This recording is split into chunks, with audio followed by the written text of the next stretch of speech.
नमस्कार मंडळी, मी आलेली आहे गावी शनिवारी। आज आहे रविवार आणि रविवारची दुपारचा वेळ आहे। भकडी म्हणते मी, भक्ती इकडे ना पळत पळत चालले इकडे लिंबू काढायला, कारण की मी दुपारी जाणार आहे। आणि मी आता सध्याला काय करते माहिती आहे का, मी घासते भांडी, गौरांग करतोय व्हिडिओ, मिस्टर आणि भक्ती काढतायत लिंबू, कारण की मला घेऊन जायचे जाता वेळी। लिंबू फारसे मोठे झालेले नाहीयेत, अजून छोटेच आहेत, पण जेवढे रसवाले असतील ना थोडेसे एक 10-15 तरी लिंबू मी आता घेऊन जाणार आहे। कारण की आमच्याकडे कोल्हापूरमध्ये 10 रुपयाला एक चांगला मोठा लिंबू असतो ना, तो 10 रुपयाला एक आहे।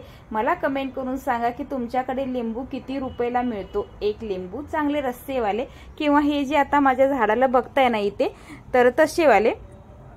हे बघा इकडे, आणि एवढे सारे लिंबू लागलेत की नाही ह्या वेळेला, खूप सारे लागले। तसं दरवर्षीच लागतात, कारण की पाणी भरपूर आहे आमच्या परड्यामध्ये, प्रत्येक झाडालाच पाणी पुरेसं मिळतं, त्याच्यामुळे फळं ही चांगली लागतातच दरवर्षी। आणि दरवर्षी भरभरून लिंबू, पुन्हा पपई, आंबे, नारळ, हे जे ना दरवर्षाचे माझ्याकडे खूप सारे प्रमाणात ना सगळ्या वस्तू ह्या माझ्याकडे कोल्हापूरला येत असतात। मम्मी पोचवत असते, पण आता मम्मी नाहीये, त्याच्यामुळे पप्पा तरी मला पोच करणार ह्याची मला 100% अशी गॅरंटी आहे।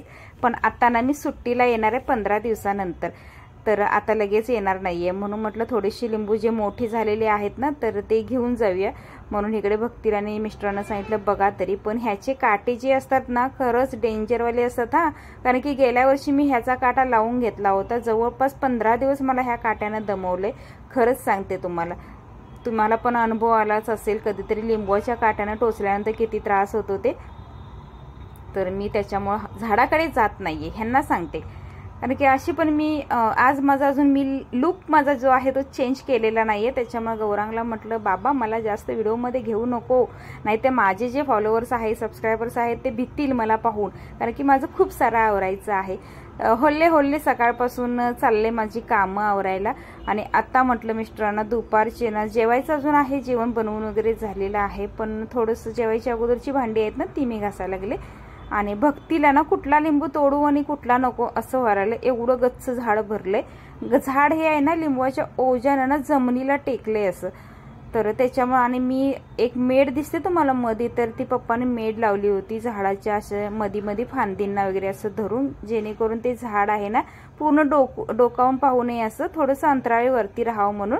आणि हे मम्मीनं माझ्या अशोकाचं झाड लावले आधी आणि मधीच, कुठे पण म्हणजे ते एका कोपऱ्यात पण नाहीये आणि असं कुठेतरीच आहे ते मधीच, आणि ते तोडू नका। मग म्हटलं असू दे, मधीच तर मधीच। हे बघा इकडे जरा एवढे सारे लिंबू आहेत, आणि माझ्या नवऱ्याला समजणच झालंय की कुठला काढू आणि कुठला ठेवू। आमच्या इथे ना लिंबू किंवा बाकीची फळं खाणारे एक आता इथे मम्मी आणि पप्पा होते। मम्मीला शुगर असल्यामुळे तिला जास्त स्वीट वगैरे काही चालत नव्हतं, आणि जेव्हा नव्हतं ना कायच, म्हणजे फळं पण नव्हतीत आणि बाकीचं पण काही एवढी परिस्थिती नव्हतीत ना, तेव्हा खाणारे किती लोक होते, 5 लोक होते। म्हणजे आम्ही भावंड 3 जण आणि मम्मी पप्पा, तेव्हा आम्ही सगळी, मम्मीला पण चालत होतं, तेव्हा आमच्याकडे फळं, झाडं, हे जागा, घर वगैरे काही म्हणजे काही नव्हतं। आणि खायचे दिवस आल्यानंतर मम्मीला लागली शुगर, त्याच्यामुळे तिला खाता काही येत नव्हतं, असं झालं होतं। एवढी सारी खूप सारी झाडं वगैरे हिते पण आहेत, पुन्हा शेतात पण आहेत। तेव्हा इकडे हा मेन रोड आहे ना, तर त्याच्यामुळे आमच्या झाडाला ना एखादा नारळ पडला, पपई चांगली पिकलेली असली, लिंबू लागले की कोणीही घेऊन जातं, खुलं मैदान आहे। आणि एक तर पप्पांना असं पण लिंबू आंबट खातच नाहीत ते, आणि काय करणार मग, एवढं सारं असतं, फळं असतं, लिंबू असतं, तर घेऊन जातात। पण झाडाकडे पाहिल्यानंतर असं वाटतं ना की नको यार, एवढे सारे लिंबू लागलेले आहेत। भक्ती कुठं आत घुसली, ही जागा करून गेली इकडे। हे बघा असे लिंबू काढतायत, आणि बाजूला आंबा पण पडलेला आहे। ह्यावेळेला आमच्या झाडाचे ना आंबे छोटे वाले ना खूप सारे पडतायत, काय करायचं जरा सांगा त्यांना। एवढे चांगले झाड आहे ना खोबरी आंब्याचं, तर त्याच्यामुळे ना आंबे राहतच नाहीयेत त्याला, एवढं खाली सगळं हंतरून झाल्यासारखं ना आंबे त्याचे पडतायत। तर भक्तीकडे बसून ना मधी बरोबर गेले झाडाच्या मधी आणि शोधा लागले। पप्पा बाहेर थांबलेत आणि भक्ती आतमधून लिंबू काढते। सापडले काय? सापडले, थोडेसे घेतले, पण बहुतेक काटा लागला वाटतं तिला। तुमच्या परड्यामध्ये कुठली कुठली झाडं आहेत? आमच्या तर एवढीच आहेत ना, एवढी. आणि म्हणजे आणि तमालपत्रीचं आहे, परत रामफळ त्याचं होतं पण आता तोडले ते, पुन्हा येईल. फुलांची आहेत, मिरची आहे, पुन्हा भोपळे तर एवढे मोठे मोठे झाले होते, 3च लागले होते पण एवढे मोठे झाले होते की नाही, तर ते 3 चांगले काढून ठेवलेत. आता सुट्टीला आल्यानंतर त्याचं काहीतरी करायचं. तर आज म्हटलं तुम्हाला की नाही, व्हिडिओ हा गौरांगनं बनवल्यानंतर मी तुम्हाला सांगते की आमच्या परड्यामध्ये काय काय आहे.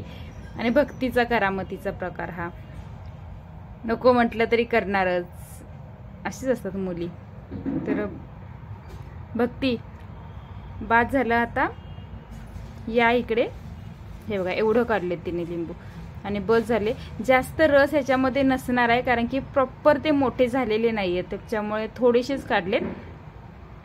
बाकीचे राहू देत, 15 दिवसांना आल्यानंतर मग काढता येईल. उगच नेऊन खराब पण करण्यात काही अर्थ नाही. इकडे पाणी आल्यानंतर गाडी वगैरे स्वच्छ धुवून घेतले. हे पपईचं, हे नारळाचं एवढं मोठं झाले बघा जरा.